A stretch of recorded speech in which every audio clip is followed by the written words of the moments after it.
은수야, 좋은 말로 할 때 아파트 명의 우리 민석이 앞으로 넘겨라. 애비 없는 자식 소리 듣게 하기 싫으면 내가 알아서 처신해야지.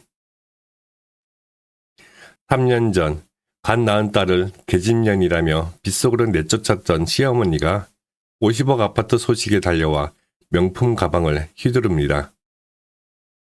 산후조리원까지 취소했던 비정한 시댁. 하지만 그들은 몰랐습니다.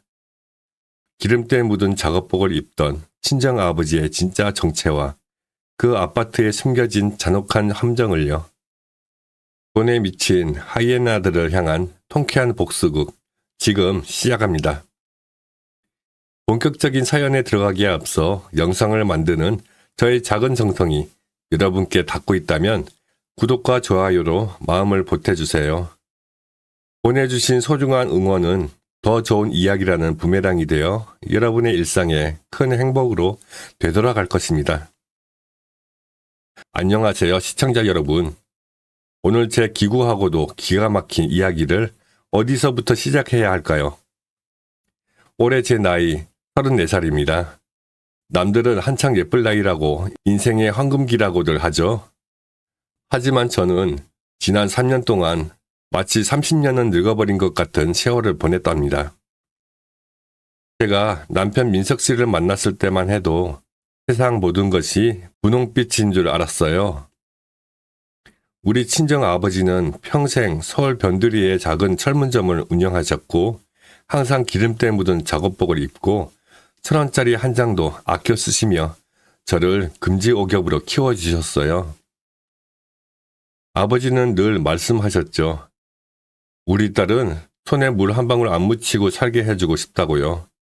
그 마음이 너무 감사해서 저는 아버지가 힘들게 번 돈을 헛되이 쓰지 않으려고 공부도 열심히 했고 대학 졸업하자마자 작은 출판사에 취직해서 정말 성실하게 살았어요. 그러다 민석 씨를 만났어요. 번듯한 대기업 다니고 인물도 훤칠했죠. 시댁은 겉으로 보기엔 아주 평범한 중산층이었어요. 시어머니는 처음 뵈었을 때 고운 한복을 입고 인자하게 웃으시며 제 손을 꼭 잡으셨죠.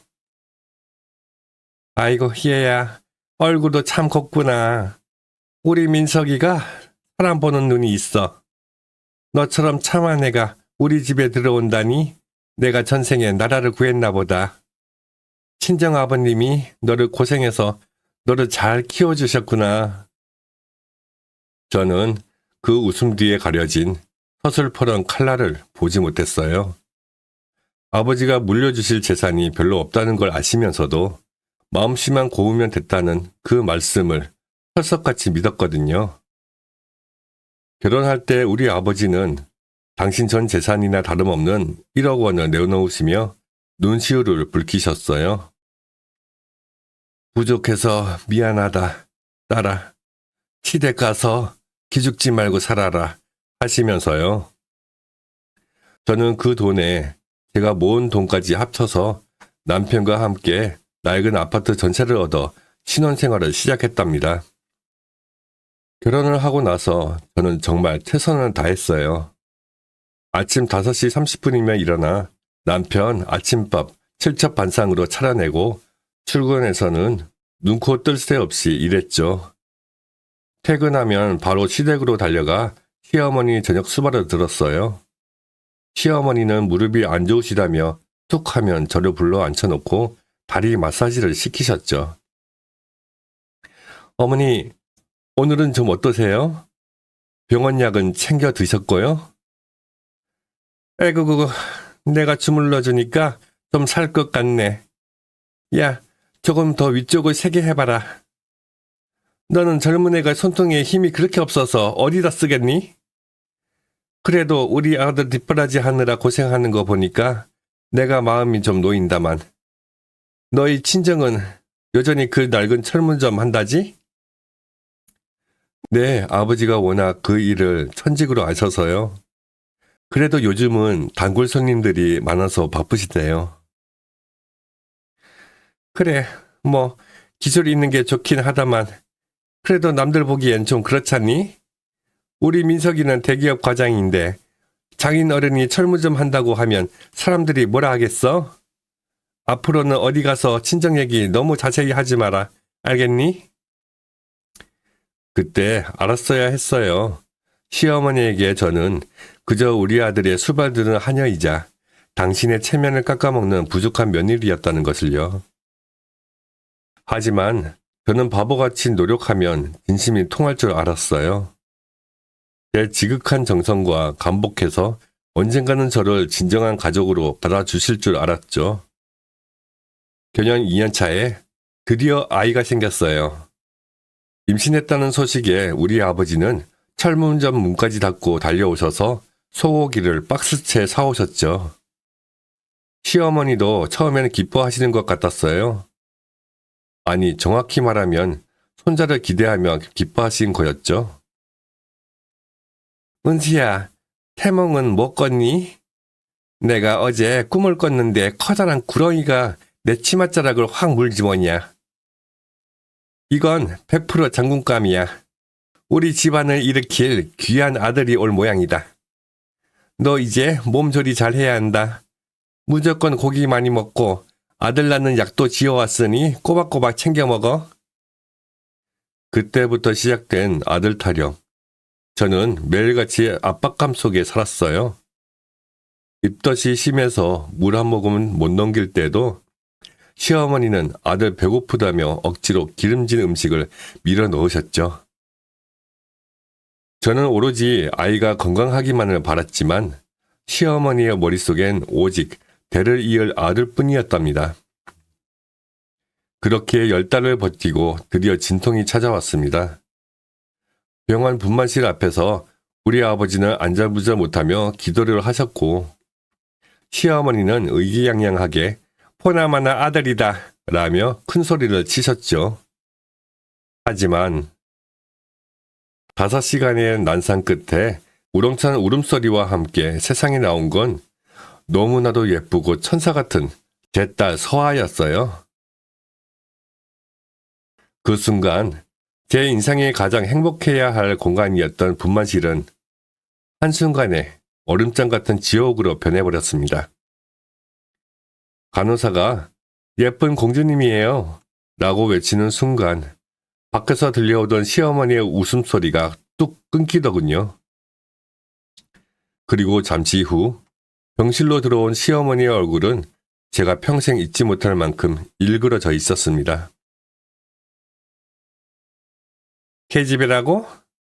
아니, 그 비싼 보약 처먹고 낳은 게 고작 계집이야? 어머니, 아기가 저를 꼭 닮았어요. 손가락, 발가락도 다 10개고 너무 예뻐요. 예쁘긴 뭐가 예뻐. 배도 못 있는 계집년 낳아놓고 지금 웃음이 나오니? 너 우리 집안에 무슨 원수 졌어? 내가 아들 낳으라고 그렇게 공을 들였거늘. 에이, 재수없어. 민석아, 가자. 이런데 뭐 볼 거 있다고 서 있어. 남편 민석 씨요? 그 사람은 그저 엄마 눈치만 보며 엄마, 그래도 애가 갓 나왔는데 라며 기어들어가는 소리만 하더니 결국 시어머니의 손에 끌려 나가버렸어요. 텅 빈 병실에 덩그러니 남겨진 저와 우리 서아. 그리고 복도에서 들려오는 우리 아버지의 흐느낌 소리. 아버지는 시어머니의 폭언을 다 들으시고는 병실 구석에서 딸 자식 귀하게 못 키운 죄인처럼 어깨를 들썩이며 울고 계셨습니다. 그게 제 지옥 같은 결혼 생활의 마침표가 시작되는 서막이었어요. 평화로운 일상인 줄 알았던 그 시간들이 사실은 벼랑 끝으로 향하는 길이었다는 걸 저는 그때야 비로소 깨닫게 되었답니다. 시청자 여러분, 산후조리원도 못 갔어요. 시어머니가 계집애 낳고 무슨 호강을 누리냐며 결제해주기로 했던 조리원 예약을 당일에 취소해버리셨거든요. 갓 낳은 핏덩이를 안고 친정으로 가겠다는 저를 남편은 시어머니 등살에 떠밀려 집으로 데려왔습니다. 하지만 그 집은 이미 제가 알던 따뜻한 보금자리가 아니었어요. 집에 발을 들이자마자 거실 바닥엔 제 짐들이 어지럽게 널브러져 있었습니다. 시어머니는 팔짱을 끼고 거실 한복판에 서서 저를 노려보고 계시더군요. 그 눈빛은 며느리를 보는 눈이 아니라 집안의 재앙을 몰고 온 불청객을 보는 눈이었어요. 왔니? 대단한 공주님 모시고 오느라 고생 많았다. 그런데 어쩌니? 이 집에 내 자리는 이제 없다. 우리 집안 귀한 독자 민석이의 앞길을 막는 업둥이는 필요 없으니까. 어머니, 그게 무슨 말씀이세요? 방금 병원에서 왔어요. 애기 젖도 물려야 하고 저 아직 몸도 안 추스렸는데. 뭐? 계집애 하나 낳는 게 무슨 대수라고 유난이니? 예부터 아들을 못 낳는 시도득은 집안에서 내쫓는 법이야. 내가 점집에 가보니 내가 우리 아들 앞길을 꽉 막고 있단다. 내가 이 집에 붙어있는 한 우리 민석이는 평생 계집애나 보며 살팔자라는데 내가 그걸 두고 봐? 민석 씨는 옆에서 고개를 푹 숙이고 바닥 장판 무늬만 세고 있었어요. 제가 절박하게 남편의 옷소매를 붙잡았습니다. 민석 씨, 말 좀 해봐요. 우리 서아 당신 딸이잖아. 지금 이 상태로 우리 보고 어디로 가라는 거야? 하지만 남편의 입에서 나온 말은 제 가슴을 흥갈래 망갈래 찢어 놓았습니다. 은수야, 일단 엄마 화 좀 풀릴 때까지 처가에 가 있어. 나도 중간에서 너무 힘들다. 우리 엄마 고혈압 있는 거 알잖아. 이러다 엄마 쓰러지시면 내가 책임질 거야? 당신 정말 제정신이야? 지금 밖엔 비가 오고 우리 애기는 태어난 지 일주일도 안 됐어. 처가? 우리 아버지 좁은 철문점 뒷방에서 애랑 나보고 살라는 거야? 그래, 내 수준에 딱 맞는 곳이네. 기름때 묻은 철문점 구석탱이. 거기 가서 그 계집애랑 평생 녹슬며 살든가 말든가. 당장 안 나가? 내 아들 인생 망치지 말고 꺼지란 말이야. 시어머니는 제 어깨를 거칠게 밀쳐 복도로 내쫓았습니다. 뒤따라 나오던 남편은 제 가방 하나를 복도 바닥에 툭 던져두고는 현관문을 쾅 닫아버렸어요. 철컥 하고 도어락 잠기는 소리가 제 심장에 대못을 박는 소리처럼 들렸습니다. 밖에는 예보에도 없던 장맛비가 쏟아지고 있었어요. 겉사계에 쌓인 우리 서아가 차가운 빗물에 젖을까봐 저는 제 겉옷을 벗어 아이를 감싸 안고 아파트 복도 구석에서 쪼그리고 앉아 울었습니다. 갈 곳이 없었어요. 아버지께 전화를 드려야 하는데 평생을 자식기 안 죽이려 애쓰신 아버지께 이 꼴을 보여드리는 게 너무나 죄송해서 번호만 눌렀다 지웠다 반복했죠. 한참을 울고 있는데 휴대폰 진동이 울렸어요. 아버지였습니다. 딸아, 너 지금 어디냐? 하위한테 전화 왔다. 내가 고집 부려서 처가로 가겠다고 짐 싸서 나갔다는데 너 지금 길바닥에 있는 거 아니지? 그 목소리를 듣는 순간 참았던 오열이 터져 나왔습니다. 아빠 미안해. 나 갈 데 없어. 우리 서아 어떡해? 아버지는 15분 만에 그 낡은 소형 화물차를 끌고 아파트 정문으로 달려오셨어요. 빗속에서 비에 젖어 떨고 있는 저와 피덩이 소녀를 보신 아버지의 얼굴. 평생 화 한 번 안 내시던 아버지가 이를 악물고 시댁 아파트 창문을 올려다 보시는데 그 눈빛이 마치 피눈물을 흘리는 것 같았습니다. 미안하다. 아비가 못나서 내가 이런 대접을 받는구나. 은수야, 걱정하지 마라. 아빠랑 가자. 저런 놈들한테 다시는 내 귀한 눈물 보이지 마. 아빠가 다 책임질게. 그렇게 저는 결혼 생활 3년 만에 단돈 1,000만 원 남짓한 제 짐가방 몇 개와 가난 아기를 안고 쫓겨나듯 시댁을 나왔습니다. 차 뒷유리 너머로 멀어지는 아파트를 보며 저는 다짐했어요. 나를 버린 저 사람들을 죽어도 용서하지 않겠다고. 그리고 우리 아버지를 위해서라도, 내 딸 서아를 위해서라도 보란듯이 일어서겠다고요. 하지만 시청자 여러분, 그때까지만 해도 저는 몰랐습니다. 평생 철물점만 운영하시며 검소하게 사셨던 우리 아버지가 사실은 저를 위해 어떤 거대한 준비를 하고 계셨는지를요. 그리고 그 소식을 들은 시어머니가 얼마나 추악한 얼굴로 다시 나타날지도요. 시청자 여러분, 친정으로 돌아온 뒤 제 삶은 오직 서아와 이를 위해서만 돌아갔어요. 아버지는 철물점 뒷방을 정성껏 수리해 저희 모녀의 보금자리를 만들어 주셨고, 그 좁은 방에서 아이를 키우며 저는 다시 프리랜서 편집 일을 시작했고, 아버지는 낮에는 철물점 일을, 밤에는 서아를 봐주며 제 곁을 지켜주셨어요. 그렇게 3년이 흘렀습니다. 그런데 지난달 평생을 검소하게만 사셨던 아버지가 저를 조용히 부르시더군요. 은지야, 그동안 고생 많았다. 실은 이 아비가 내 엄마 살아생전에 사두었던 경기도 땅들이 이번에 신도시 개발구역으로 묶이면서 보상을 꽤 크게 받았단다.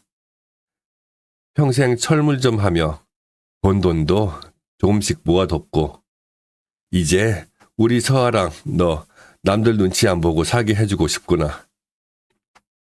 아버지가 내민 서류는 믿기지 않게도 강남 한복판에 있는 50억 원 상당의 신축 아파트 증여 계약서였습니다.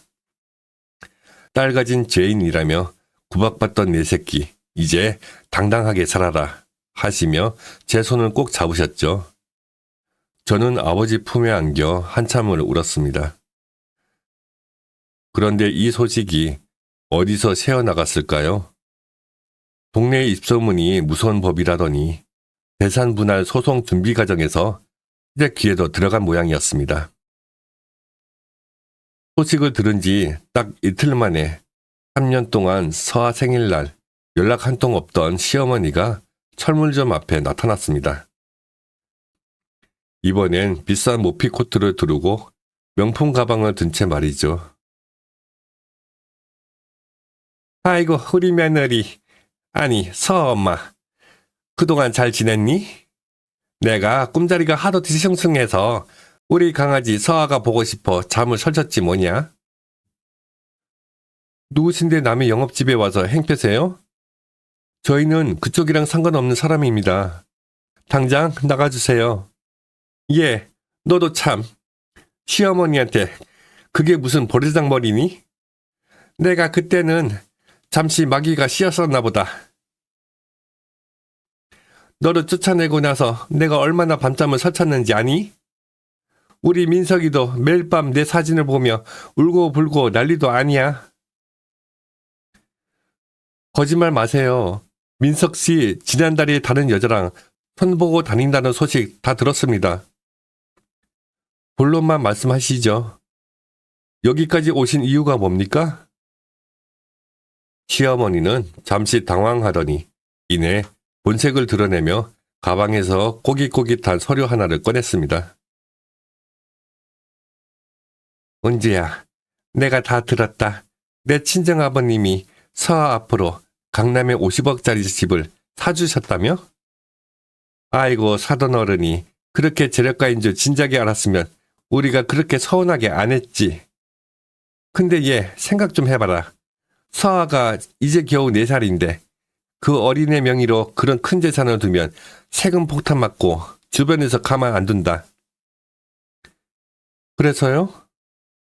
그러니까 그 집 명의를 일단 우리 민석이나 아니면 이 시어머니 명의로 넘겨두는 게 어떻겠니?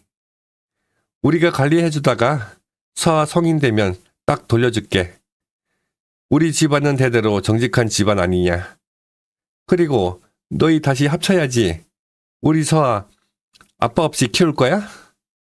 집 명의만 넘기면 내가 당장 내일이라도 우리 집 안방 내주고 너 대접하며 살게 해줄게. 명의를 넘기라고요? 3년 전 비 오는 날 계집애 나왔다고 길바닥에 내쫓을 때 언제고. 이제 돈 냄새 맡으니까 서아가 우리 집안 귀한 핏줄로 보이시나 보죠? 50억 아파트가 탐나서 여기까지 기어오셨냐고요? 뭐? 기어와? 인연이 어디서 배운 못된 버릇이야? 내가 우리 집 며느리로 들어왔을 때 내 몸뚱이만 들어온 게 아니라 내 집안 재산도 다 우리 집안 거야. 시어머니가 관리해주겠다는데 어디서 따박따박 말대답이니? 그 아파트 명의 안 넘기면 나 여기서 한 발자국도 안 나갈 줄 알아. 당장 사돈 어른 불러와. 이 철물 좀 확 다 뒤엎어 버리기 전에. 시어머니는 급기야 철물점에 쌓인 공구들을 발로 차며 행패를 부리기 시작했습니다. 3년 전 그 서슬퍼런 악마의 모습 그대로였죠. 하지만 저는 예전에 나약한 며느리가 아니었습니다. 제 등 뒤에서 겁에 질려 제 치맛자락을 붙잡은 서아를 느끼며 저는 인생에서 가장 차갑고 단호한 결심을 굳혔습니다. 시청자 여러분, 시어머니의 행패는 날이 갈수록 점입가경이었습니다. 철물점 앞에 돗자리를 깔고 들어눕는 것도 모자라 이제는 남편 민석 씨까지 불러내 저를 압박하기 시작했죠. 3년 전 저를 비바람 속으로 밀어냈던 그 사람이 이제는 세상에서 가장 가련한 피해자 코스프레를 하며 나타난 겁니다. 운수야, 제발 우리 엄마 저러다 진짜 쓰러지셔. 너도 알잖아. 엄마 심장 안 좋으신 거. 그냥 좋게 좋게 하자. 명의만 넘겨달라는 게 아니라 우리 가족이 다시 합치기 위한 최소한의 성의를 보여달라는 거야. 50억 아파트? 그거 우리 서아 건데 서아 아빠인 내가 관리하는 게 당연한 거 아니야? 성의? 당신 입에서 성이라는 말이 나와? 우리 서아 태어났을 때 평실에서 뒤도 안 돌아보고 나갔던 당신이 이제 와서 아빠 노릇을 하겠다고? 그 집은 우리 아버지가 평생 피땀 흘려 모은 돈으로 서아 인생 지켜주려고 마련하신 거야. 당신들 손톱만큼도 섞일 곳 없어. 운수, 너 많이 변했다? 그래, 돈 좀 생겼다고 이거지? 근데 어쩌나? 법적으로 우리 아직 부부야. 재산분할 소송? 그거 들어가면 그 아파트, 기여도 따져서 우리한테도 지분 있어. 좋게 말할 때 합의해. 안 그러면 나 서아 친권 행사해서 강제로 데려올 수도 있어. 그 말은 제 심장을 도려내는 것 같았습니다. 친권, 3년 동안 아이 기저귀 한번 안 갈아본 사람이 돈 앞에서 저런 파렴치한 무기를 꺼내들 줄은 몰랐거든요.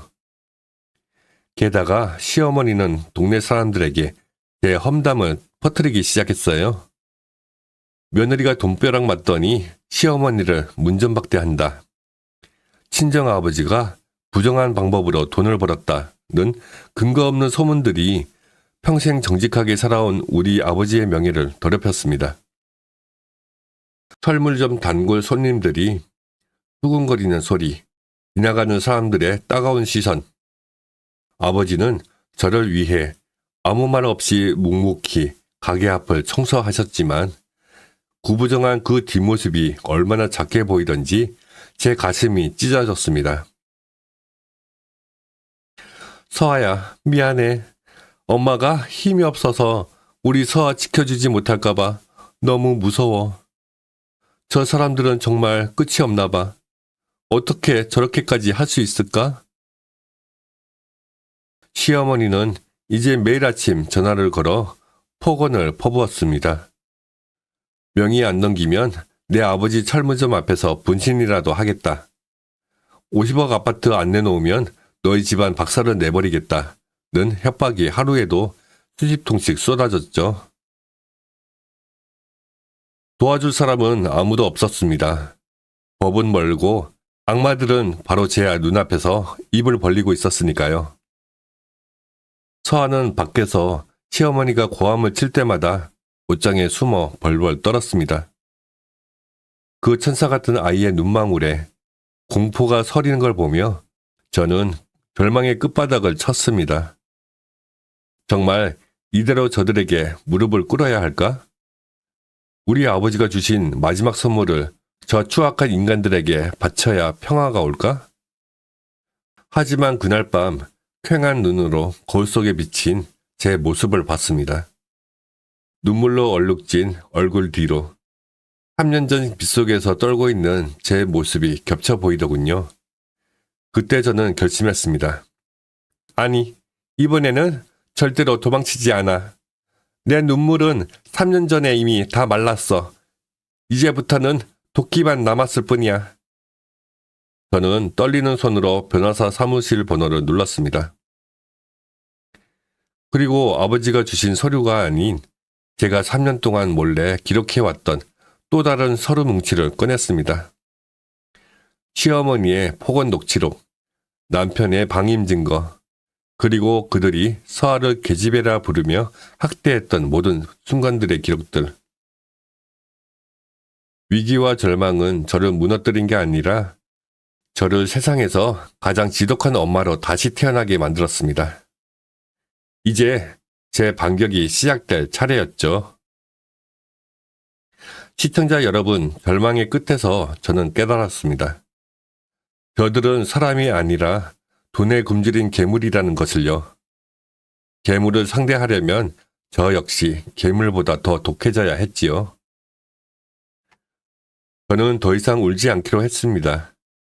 거울 속에 나약한 은수는 죽었습니다. 이제 제 안에는 오직 내 자식과 아버지를 지키겠다는 서슬퍼런 칼날만 남았죠. 그날 밤 저는 아버지를 마주보고 앉았습니다.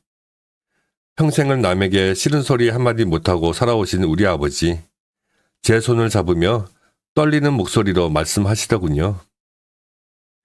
은수야, 내가 준 아파트 때문에 내가 이렇게 고초를 겪으니 이 아비 마음이 미어진다. 그냥 그 집 돌려주고 우리 예전처럼 소박하게 살까? 저 사람들이 우리 서아를 해치기라도 할까봐 겁이 나는구나. 아빠, 아니에요. 저들이 노리는 건 우리가 가진 돈이지만 제가 지키려는 건 우리 자존심이에요. 아빠가 피땀 흘려 모은 그 돈, 단 1원도 저 인간들 손에 안 들어가게 할 거예요. 저들이 법대로 하자고 했죠? 좋아요. 진짜 법이 누구의 편인지 똑똑히 보여줄게요. 저는 그 길로 서울에서 가장 독하기로 소문난 이혼 및 가사 전문 변호사를 찾아갔습니다. 그리고 3년 전부터 가슴속에 묻어두었던 비장의 물기들을 하나씩 꺼내놓았지요. 시청자 여러분, 제가 바보같이 당하고만 있었던 것 같죠? 아니요. 저는 서아를 안고 쫓겨난 그날부터 혹시 모를 미래를 위해 모든 것을 기록해왔답니다.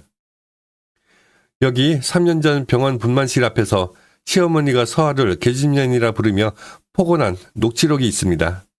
그리고 남편이 조리원 예약을 취소하고 비오는 날 저를 내쫓았을 때 나눈 문자 메시지 전문, 그 후로 3년 동안 서아 양육비를 단 한 번도 보내지 않았던 계좌 내역, 그리고 최근에 철무점에 찾아와 행패를 부리고 아파트를 내놓으라고 협박한 블랙박스 영상까지 전부 다요.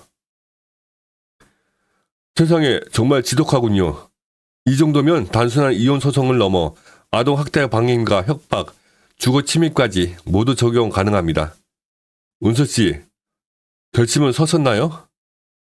이 싸움은 진흙탕 싸움이 될 겁니다. 진흙탕이 아니라 피칠갑이 되어도 상관없습니다. 우리 아버지를 모욕하고 제 딸을 돈덩어리로 취급한 그 대가, 인생을 통째로 압수당하는 기분이 어떤 건지 알게 해줄 겁니다. 저는 곧바로 치밀한 작전에 들어갔습니다. 우선 아버지가 증여해 주신 강남 아파트를 공익재단에 신탁 설정하는 절차를 밟았습니다. 당분간은 그 누구도 함부로 매매하거나 명의를 변경할 수 없도록 법적인 족쇄를 채운 것이죠. 그리고 시어머니와 남편에게는 합의하는 척 거슬러 왔습니다. 민석 씨, 생각해보니 당신 말이 맞는 것 같아. 서아 생각해서라도 우리가 다시 합치는 게 좋겠어. 명의 이전 서류 준비할 테니까 이번 주말에 시어머니 모시고 우리 집으로 와. 조용히 서류 넘겨줄게. 대신 그날 이후론 우리 괴롭히지 마. 그렇지, 은수야. 잘 생각했어. 역시 너는 현명한 애야. 그래, 우리가 남이가? 다 가족 잘 되자고 하는 소리지. 엄마한테 바로 말씀드릴게. 우리 일요일 낮 1시에 갈 테니까 도장 딱 준비하고 있어. 전화를 끊고 저는 차가운 미소를 지었습니다. 시어머니 박 씨가 아파트 도장을 찍을 생각에 잠도 못 자고 들떠있는 모습을 상상하니 벌써부터 속이 시원해지더군요. 저는 그날을 위해 특별한 손님을 초대했습니다. 경찰관, 아동보호 전문기관 상담사, 그리고 우리 아버지의 명예를 훼손했던 소문을 추적해준 사설조사관까지. 모든 준비는 끝났습니다. 시청자 여러분, 이제 사이다를 마실 시간이 다가오고 있어요. 50억이라는 거대한 탐욕에 눈이 멀어 제 발로 파놓은 함정에 걸어 들어올 그 인간들의 최후. 궁금하시죠? 저는 그날 서아에게 가장 예쁜 옷을 입히고 아버지께는 제일 멋진 정장을 입혀드렸습니다. 자, 이제 연극을 시작해볼까요? 시청자 여러분, 드디어 결전의 일요일이 밝았습니다. 낮 1시가 되기도 전에 철물점 앞에 번쩍이는 외제차 한 대가 멈춰 서더군요. 아마 어디서 빌려왔거나 무리해서 뽑았겠죠. 차에서 내리는 시어머니 박 씨는 아주 가관이었습니다.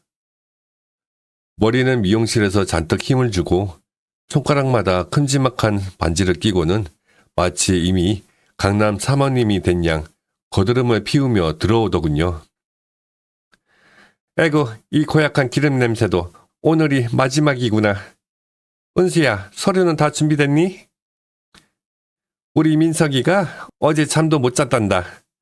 얼른 도장 찍고 그 지긋지긋한 아파트로 이사 가자꾸나. 은수야, 여기 명의 이전 합의서랑 인감증명서 뗄 서류를 준비해왔어. 내가 사인만 하면 우리 이제 다시 행복한 가족이 되는 거야. 서아도 이제 강남 가서 기하게 커야지. 이런 구석진 곳에 있으면 애 정서에도 안 좋아.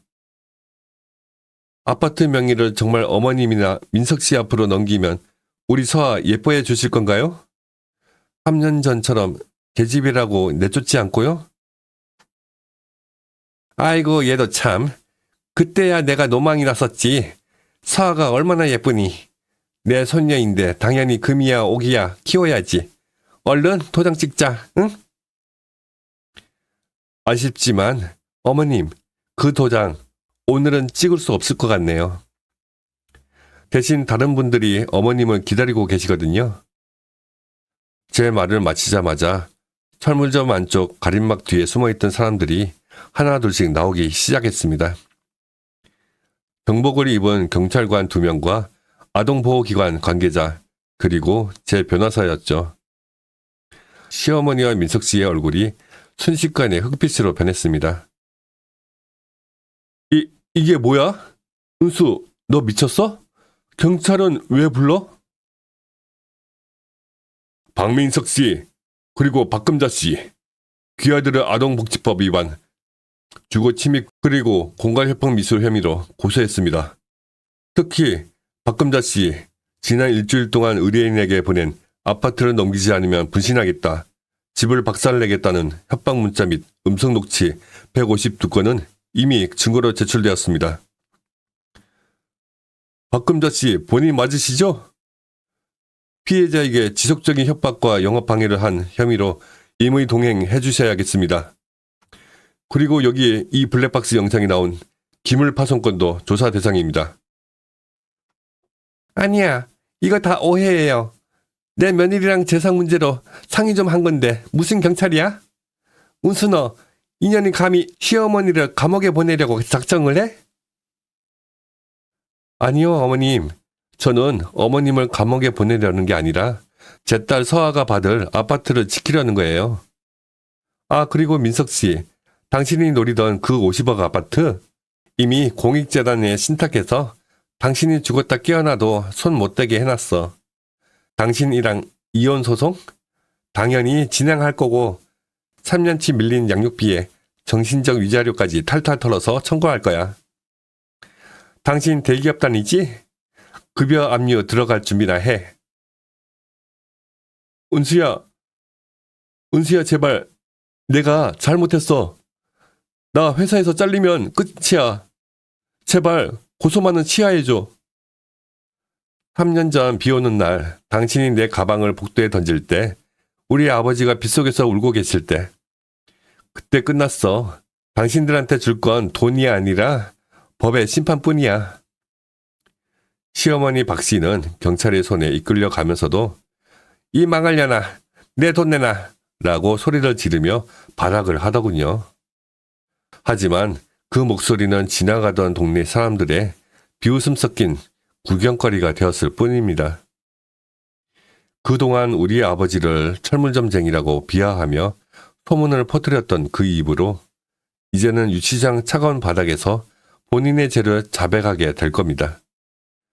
시청자 여러분, 50억 아파트 소식에 침 흘리며 달려왔던 그 추악한 하이에나들의 말로가 어떤지 이제 시작입니다. 시청자 여러분, 그날 이후 시댁은 그야말로 풍비박산이 났습니다. 50억 아파트가 손에 들어올 줄 알고 미리 여기저기 돈을 빌려 명품을 사고 외제차 잔금까지 치렀던 시어머니는 이제 그 빚더미에 눌려 비명을 지르고 있답니다. 경찰 조사가 시작되자마자 시어머니의 민낯은 세상천지에 다 드러났어요. 제가 제출한 152건의 협박 녹취록은 결정적인 증거가 됐죠. 돈을 안 내놓으면 내 애비 철무점에 불을 지르겠다던 그 서슬퍼런 목소리가 경찰서 취조실에 울려 퍼질 때 시어머니는 고개를 들지 못했답니다.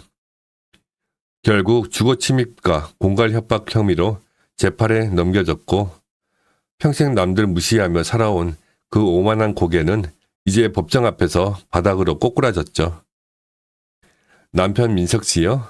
그 사람 소식은 더 과간이었습니다.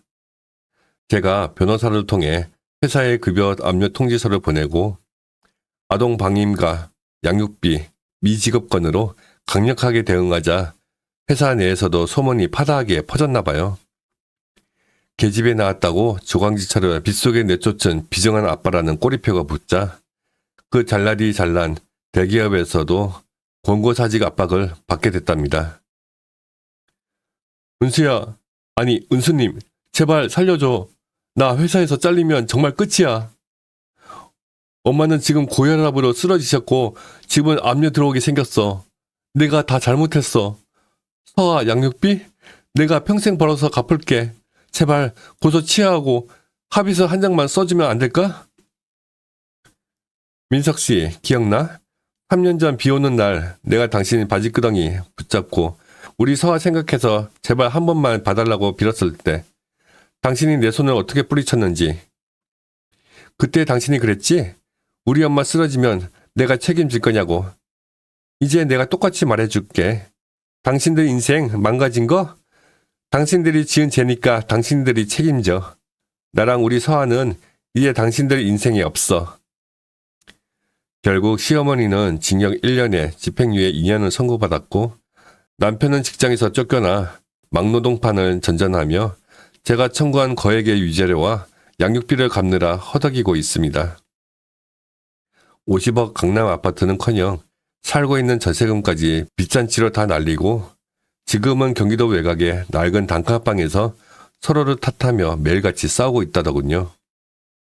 돈 때문에 천류는 져버렸던 인간들이 이제는 돈 때문에 서로를 잡아먹듯이 증오하며 사는 것. 이것이야말로 하늘이 내리는 최고의 형벌이자 권성징악 아니겠습니까? 우리 아버지는 이제 철문점 문을 닫으셨어요. 더 이상 기름때 묻은 작업복을 입지 않으셔도 되죠. 아버지는 서아를 데리고 강남 아파트 단지 안에 예쁜 놀이터에서 산책하는 게 하루의 유일한 일과가 되셨답니다. 은지야, 이제야 발 뻗고 잠이 온다 며 웃으시는 아버지의 얼굴에서 30년 묵은 주름이 펴지는 것 같아 제 마음도 이제야 평화를 찾았습니다. 추악한 욕망으로 가득 찼던 시댁이라는 이름의 모래성은 파도 한 번의 흔적도 없이 사라졌습니다. 그리고 그 자리에 남은 건 오직 진실과 사랑으로 다져진 우리 가족의 단단한 성뿐입니다. 시청자 여러분, 제 기나긴 사연을 끝까지 들어주셔서 정말 감사합니다. 3년 전 그 차가운 빗속에서 서아를 안고 울던 제가 오늘 이렇게 웃으며 여러분께 마지막 인사를 드릴 수 있게 되어 얼마나 감개무량한지 모릅니다. 인생을 살다 보면 가끔은 내가 가장 믿었던 사람에게 뒤통수를 맞기도 하고 세상이 나 혼자만 덩그러니 남겨진 것 같은 지독한 겨울을 만날 때가 있죠. 저 역시 그랬습니다. 계집에 나왔다는 말도 안 되는 이유로 버려졌을 때 저는 제 인생이 거기서 끝난 줄만 알았어요. 하지만 여러분, 끝날 때까지는 끝난 게 아니더라고요. 제가 이번 일을 겪으며 가슴 깊이 새긴 교훈이 하나 있습니다. 자신을 지킬 힘이 없는 선함은 때로 독이 된다는 것이에요. 무조건 참고 무조건 용서하는 것만이 미덕은 아니더군요. 내 소중한 가족을 지키기 위해서 그리고 내 자식의 눈에 피눈물이 나게 한 사람들에게는 반드시 그 대가를 치르게 하는 것이 진정한 정의라는 것을 배웠습니다. 그리고 우리 시니어 시청자 여러분께 꼭 드리고 싶은 말씀이 있어요.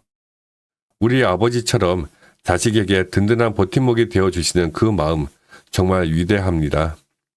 하지만 그 사랑을 악용하려는 검은 손길은 우리 주변 어디에나 있을 수 있어요.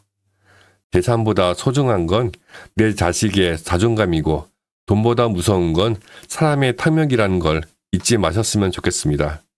지금 혹시 누군가에게 부당한 대우를 받으며 홀로 눈물 짓고 계신 분이 계신가요?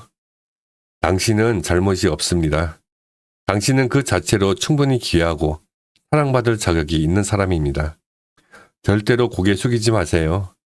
독하게 마음 먹고 한 걸음만 내디디면 반드시 당신을 도와줄 손길이 나타날 것이고 당신의 겨울 뒤에도 반드시 따뜻한 봄은 찾아옵니다. 저와 서아 그리고 우리 아버지는 이제 강남의 그 집에서 새로운 꿈을 꾸고 있습니다.